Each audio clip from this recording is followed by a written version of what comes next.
Are you trying to find people to support your business? Are you looking for paying customers that will buy your goods and services and promote your new company?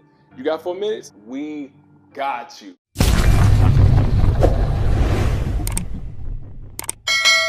the purpose of any business is to provide a product or service to an end customer. But one of the keys to any business is you have to know who that end customer is. How many times have we worked with a company or used a service and then something changed? There was a difference in the way that the service was provided that you didn't agree with and you stopped doing business with that company. That's a key indicator that someone did not know their end customer. Some million and some billion-dollar companies have gone out of business because they did not have that same information. So we're gonna make sure that you don't have that same problem. Most new entrepreneurs, when you ask them, who is your end customer? They typically say everybody. Everybody uses this. Everybody needs this thing that I'm providing for them. That's almost never true. And even if it is something that everybody uses, the person that might be making the decision to buy from you, that person's most likely going to have a particular profile.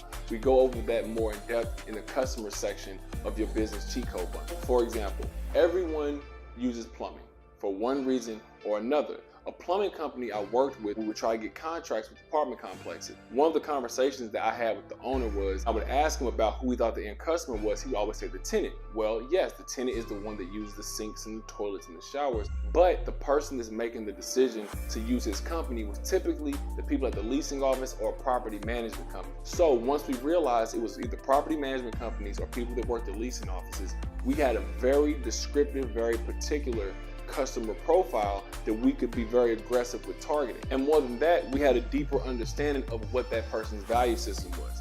For example, the tenants just wanted something fixed. They didn't have to pay for it, so they wanted it done fast. The people at the leasing office or the people at the property management companies, they wanted a release of a headache from dealing with the tenants when they had to wait for these problems to get fixed. So the two things that we added was one, same day, next day service, but two, we also gave those people a stack of business cards and would tell them, hey, once you call us, you give that business card to your tenant and you let them know to give us a call if they have any issues, so that headache is taken off of your shoulders. So these values and preferences fall under the psychographic profile of your potential customers.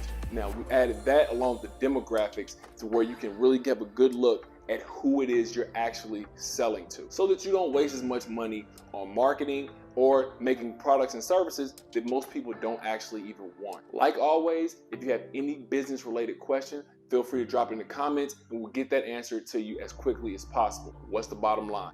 Your customer is the roadmap to your business. Most likely when you first start out to your 5-10 years down the road, your end customer is probably going to shift.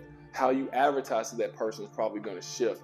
But you need to at all times understand who that person is and what their value system is that they're looking to get from your goods and from your services. Like always, y'all stay lined up and we'll see you soon.